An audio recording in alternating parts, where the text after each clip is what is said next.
Well, here I am again.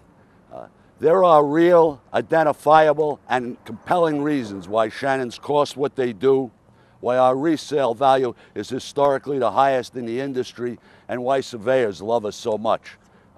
We have 3 buildings here on 24,000 square feet of building space, 3 acres, and it's not a manufacturing plant, it's not a factory. We call it the shop. I don't know if we can only touch on but a few highlights in this little 20-minute video of ours, but let's take a fast walk through and see if we can give you some insight into Shannon. This is building number 1, our finish shop. At Shannon, resin drums and raw lumber come in one door, and a beautiful boat comes out of the doors of building number 1. We do everything here ourselves. The only outside subcontractors we use are stainless steel fabricators, tank builders, mast and sail makers. The average length of employment at Shannon is 12 years, so we have one of the most experienced boat building crews in the industry. Yes, we do build powerboats as well as sailboats. Actually, we've been building powerboats 28 to 44 feet since 1985. Here we are in building 3. It's an 8,000 square foot building. It's temperature and humidity controlled. We have a heat grid and a floor to make sure that every piece that comes out of here is the highest quality made in the industry. Now, we also do hand layup work. Everything is done hand laid up, and you hear that all over the place, that everyone's doing hand laid up work. The problem is that if the hands are tired, or if they're unskilled, or they're minimum wage people, it doesn't mean a thing. What we have here is highly motivated people working slowly, getting paid well. This is very, very difficult work, and boy, there's nothing more important than a hull that's underneath you during a storm. You don't want to have any problems. And a reason that we have such a reputation for high quality fiberglass work is the fact is that we are working slow, we're working very carefully, we're using very, very sophisticated laminates, and we do it right. Let's take a look at some of those laminates right now.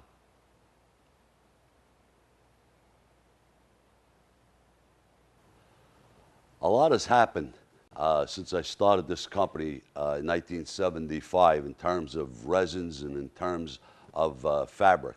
To build a boat, by the way, a fast analogy, it's almost like building a house, only you're starting with the paint. We put the gel coat on first, and then from that, we then build out. Mold is waxed, shoot gel coat on it, and then you start building up fabric. What's unique here at Shannon is in 1981, we started using cores. We found that the strength of the cores and the compression strength, especially for banging on rocks and pilings and coral heads and everything else, is just unbelievable. It's easy for me to say now, over 20 years later, but cores are truly remarkable, and it's an amazing breakthrough that we've had versus straight laminate. The early Shannons were all straight laminate, and the only way you could ever make that strong was to make it thick, except that it got so thick it became so heavy it was counterproductive. So what we have is we have coarse cell, which is closed cell foam. It's a polyvinyl compound. There's no way that water can get inside of it, and it's die cut, so it flexes and bends right into the hull shape. If there is a fracture in the outside laminate, you don't have to worry about water impregnating or getting through the laminate because the core is all closed cell.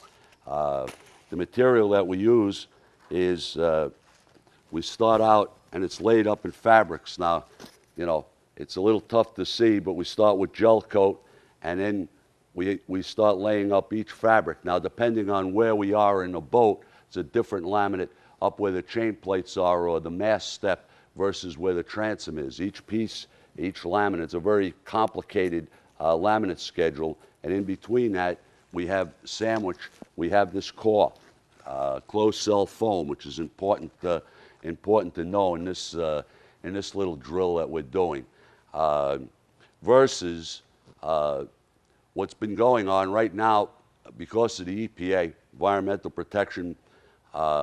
The styrene fumes are a problem in high-speed and production assembly line glass shops, and Bill Seaman come up with a great invention for those companies. It's called scrimp, and it works well in terms of holding the styrene down. But I've still got a lot of problems with scrimp, and we're a long way from even having to deal with it because we're working so slowly. We don't have a fume problem. But most of the builders that are using scrimp, they're using this stuff called balsa. Now, I was in boat yards for years, and I know balsa well. All the decks on the early boats were all made out of balsa, including Shannons right up until 1982. And balsa, no matter what they call it, it's wood. And when water gets into balsa, it can run feet, and I mean many feet. You can get a hole in a boat and have water get inside the grain of the wood and travel. And the whole end grain thing and all the rest of the stuff. The only good thing you could say about balsa is A, it's inexpensive, B, it's very, very easy to work with because it lays up. You can see how I'm flopping this around. And it works well with the scrimp because what they do is they put the resin in high speed vacuum pressure, and a balsa works well with scrimp. But it doesn't work well, as far as I'm concerned, in terms of the kind of boats that we're building here. Even on the Schulz sail, a coastal cruiser, we're using closed cell foam. So it's a combination of working very, very slowly, very carefully, using the most sophisticated laminates. We do use vinyl ester resins here. We use isophthalic gel coats. We have it pretty much down pat. And if we have to adjust anything someday for the EPA, I don't think it's going to be scrimped. I think we'll have to move on to something else. But we're not high speed, so it's not a problem right now.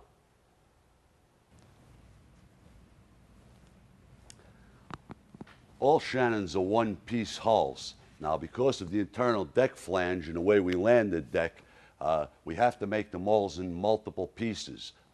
We also have to make the molds in multiple pieces because owners have a choice between centerboards and deep keels, and it depends on how we bolt the mold together. So what we do is we put the mold together, we bolt it, and we lay up the hull. Now, in other companies, especially some of the high-speed production companies, they lay the two halves of the mold over, lay the two halves up completely, then they stick the molds together, bolt them, and send the man down, and he tabs and secondary bonds the two pieces together. We don't do that at Shannon. It's a one-piece hull, and boy, are they strong.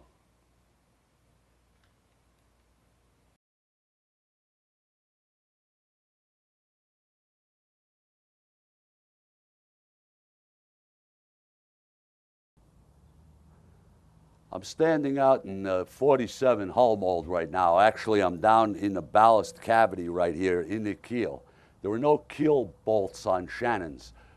We mold the lead in separate molds, and we put them in, and they're all fitted, especially to fit right in this cavity I'm standing in.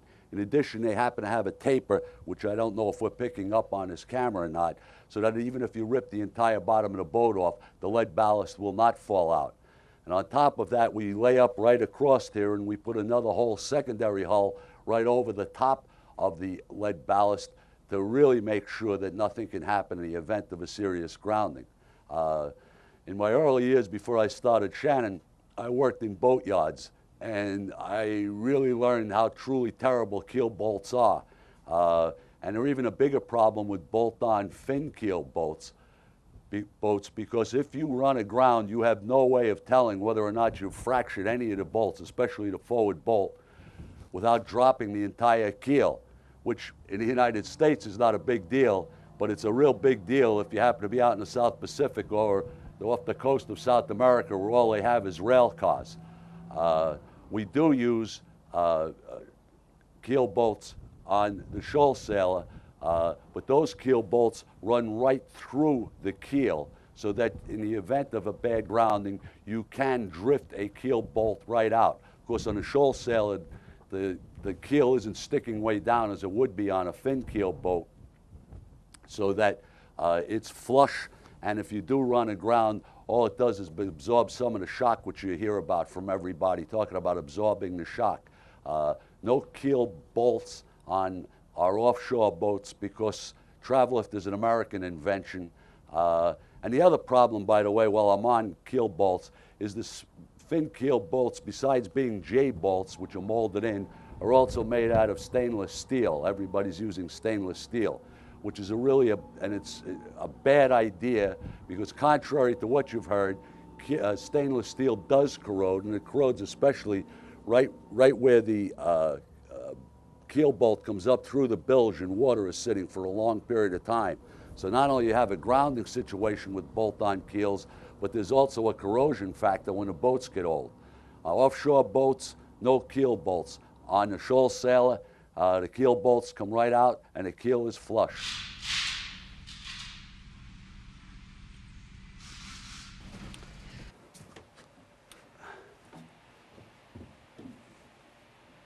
The most critical part, besides laying up the hull, is how you attach all the furniture in the interior into that hull. Make sure it doesn't move. Everyone tabs bulkheads. That's fairly common. But what's unique at Shannon is that in addition to tabbing, we drill holes right through the bulkhead about every 6 inches, and then we take strands and we lace them right through and attach them on both sides in glass. The object of this is so that if the boat is in a really, really bad concussion situation, that the bulkheads don't pull right out of the tabs if they're just attached on a side. It may be a little bit of an overkill, but we've had some boats take a hammering over the last 27, 28 years, and we haven't had a bulkhead part yet. Right in front of me right here is also another critical and very important thing, is this chain plate knee. It has nuclear glass on it all over the place. The chain plates are bolted right through that, and of course they come up through the deck and on to the shrouds, which holds the mast up. And there couldn't be anything more important in terms of holding that mast up. The last thing you want to do is ever have a mast come down and hit you right on the head. As a matter of fact, we even had a boat that got hung up on a bridge, and then the tide went out, and the whole weight of the boat was suspended just by the upper chain plates and shrouds. Incredible. They're very strong.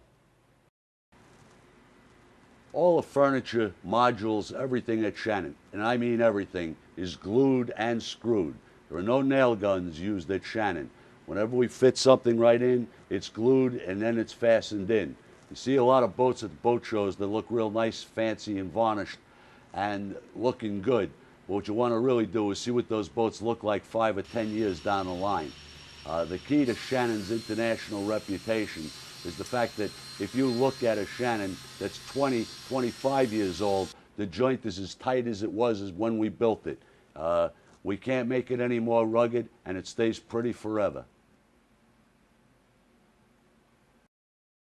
Tanks at Shannon are custom built to the highest quality standards. The water tanks are stainless steel, and the fuel tanks are 50-52 marine alloy.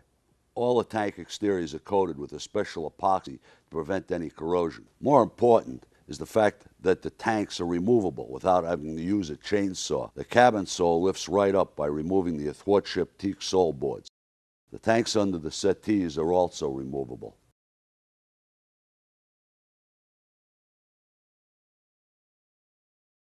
Our method of installing seacocks and other through-hull fittings could take up this entire video. You can see the bonding wires attached to each seacock. There are a couple of ways to mount an engine. We're sitting in a 43, so Yamaha engine right behind me. To mount an engine to the engine beds. Obviously, these engine beds are all glassed. Most companies just take lag bolts and they lag them right into the fiberglass. At Shannon, when we lay this up, we lay up a metal inside of it, we drill through it, and then we thread it. So what you end up having here is a gigantic nut. I expect these engines to be in these boats for a long period of time, and I don't want anything moving, and just lagging right into fiberglass I don't think is the right way to do it.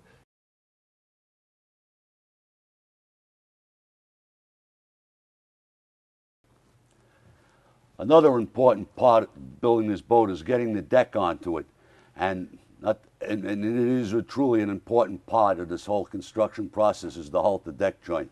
I mentioned earlier the internal deck flange. This is it. The deck comes right down on top of this. It's bolted on 8-inch centers, 3/8 bolts. It's set in a compound Sikaflex to make sure that it's totally sealed and to make the whole boat one unit piece. very strong. We haven't had a deck joint fail yet.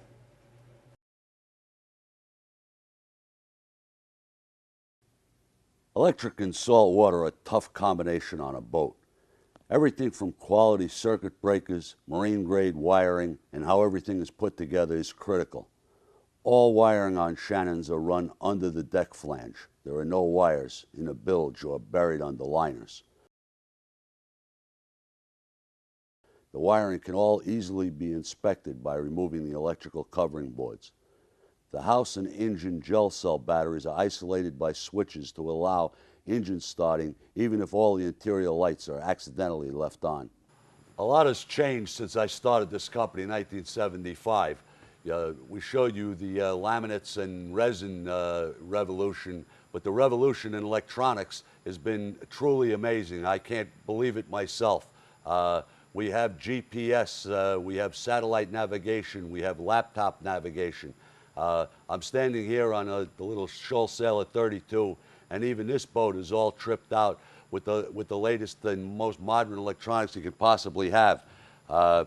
We also, because this boat has two wheels, we made everything swivel so that when you're at the starboard helm, you can just swing everything right around and look at it. And on the offshore boats that we're building, it's even more incredible. You can email right off the boats. You can download charts right off the boat in the middle of the Atlantic. It's using single sideband and satellite telephones. It puts you in constant communication. The entire thing is so truly remarkable, I can hardly believe it. But all of the electronics and everything that we do, it's all done internally. It's done by my own people. We do it right here. We're right and ahead of the curve. We don't get too far ahead of the curve, and we're not getting behind it. We're right on the cutting edge, and everything in terms of electronics is done right here at Shannon. The question often comes up, what happens when you have your boat builder in Bristol, Rhode Island, and you live in San Francisco, and how does that work? We have that down pat, remote delivery. We build the boats here, we truck them, or we sail them, depending on where it is, and our crew goes with the boat. We don't let boat yards do it. Our own people travel. We step the mast. We check the owners out. We delivered a boat out in San Francisco Bay last year. It works. There's no gray areas at all in terms of how we get boats delivered.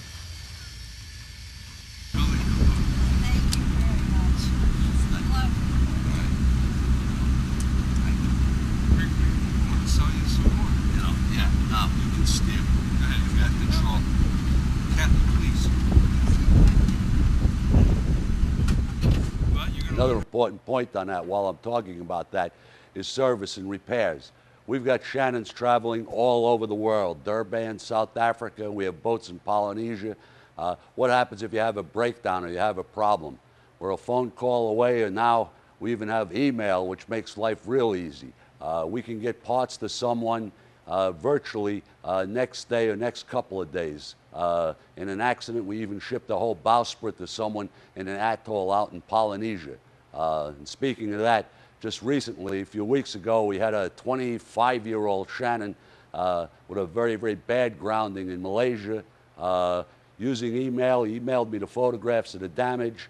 I wrote out the repairs back and forth with the boatyard in Malaysia. Even in spite of the language, we were able to get him going, get the boat repaired properly and right without a problem, and get him on his way. They're in the Red Sea right while we're taping this right now. Everyone's just a phone call away, email, and we're going 3 decades now. We haven't had a Shannon hung up anywhere in the world yet. We keep everybody going.